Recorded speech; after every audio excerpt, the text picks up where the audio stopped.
엄마라는 단어에서 우리는 포근함, 그리움, 아련함을 느낀다. 내 엄마는 왕십리 시장에서 옷가게를 하셨다. 아침 일찍 집을 나서셔서 밤늦게 집에 오셨다. 몸도 자주 아프셔서 누워 계실 때가 많았다. 어렸을 때 난 엄청난 사고 뭉치였기 때문에 만화 보고 군것질하고 뛰놀고 재미있는 것만 찾았다. 심지어는 엄마 지갑에 있는 돈을 몰래 가져다가 군것질하는 것까지도 아무 거리낌이 없었다. 그날도 엄마 지갑에서 몰래 가져간 돈으로 하루를 잘 보내고 집에 들어왔는데 가게에 계셔야 할 엄마가 집에 계셨다.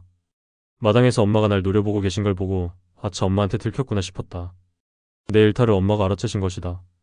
여러 번 부모님께 혼난 적이 있어 납작 엎드려 싹싹 빌었지만 그날은 소용이 없었다.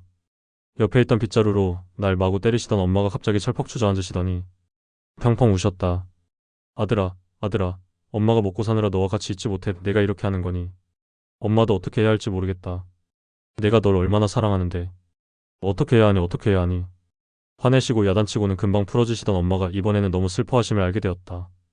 엄마가 슬퍼하시는 모습이 내 평생 그렇게 와닿을 수가 없었다. 처음으로 내 마음에 엄마의 우시는 모습이 크게 확대되었다. 엄마가 오열하시는 내내 망치로 두들겨 맞듯이 온몸에 충격이 느껴졌고 정말로 당황했다. 날 안고 우시는데 몸을 가늘게 떠시는 게 느껴졌다. 엄마의 얼굴이 눈에 들어왔다. 슬픈 표정으로 더 이상 말씀은 하지 않으셨다. 그렇게 사건은 마무리되었지만 그날 내내 엄마는 피곤해 보이시고 몇 살은 더 나이 들어 보이기까지 했다. 새벽부터 물건을 사다가 하루 종일 밤까지 시장에서 시달리셨던 피곤한 엄마에게 나는 정말 못된 아들이었던 것이다. 엄마의 고단한 삶에 자식이 더한 절망감을 주었다는 걸 말썽꾸러기 아들의 작은 가슴에도 왈칵 들어왔다.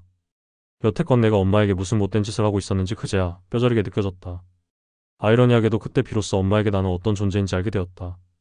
엄마의 자식 걱정이 내게 온전히 전해졌다. 몇 년 동안 말썽을 부리면서도 아무런 죄의식이나 부끄러움이 없었는데 내 마음속에서 스스로 계속 외치고 있었다.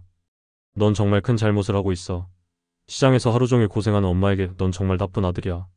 이 나쁜 놈아. 엄마 삶의 고달픔, 슬픔 그리고 자식에 대한 좌절에 깊이 공감할 수 있었다. 그 뒤에 내가 180도 완전히 사람이 변해서 엄마에게 바로 좋은 아들이 되었다는 것은 아니다.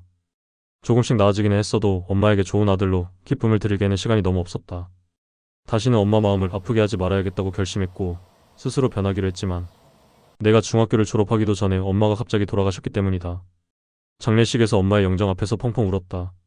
내가 한없이 원망스러웠다. 돌아가시기 하루 전에 엄마는 아파서 누워 계셨는데 갑작스럽게 병련으로 고통스럽게 신음하시던 엄마는 아버지에게 업혀서 병원으로 가셨고 그게 내가 본 엄마의 마지막 모습이었다. 엄마의 임종도 보지 못했고 유언도 듣지 못했다. 엄마는 훌쩍 그렇게 돌아가셨다. 45년의 긴 한참의 시간이 지났지만 돌아가신 엄마와 내가 다시 만날 기회를 난 바라고 또 바란다. 엄마의 모습이 너무 그립고 나 때문에 속상해 하셨던 엄마의 모습이 지금도 너무 생생해 내 마음이 너무 아프다. 엄마와 살 두 번째 기회가 꼭 있었으면 좋겠다. 다시 엄마와 같이 지낼 그런 날이 있다면 엄마에게 말씀드리고 싶다. 엄마. 그때는 철이 없었지만 온 마음을 다해 보여주셨던 엄마의 사랑으로 지금까지 잘 살아왔어요.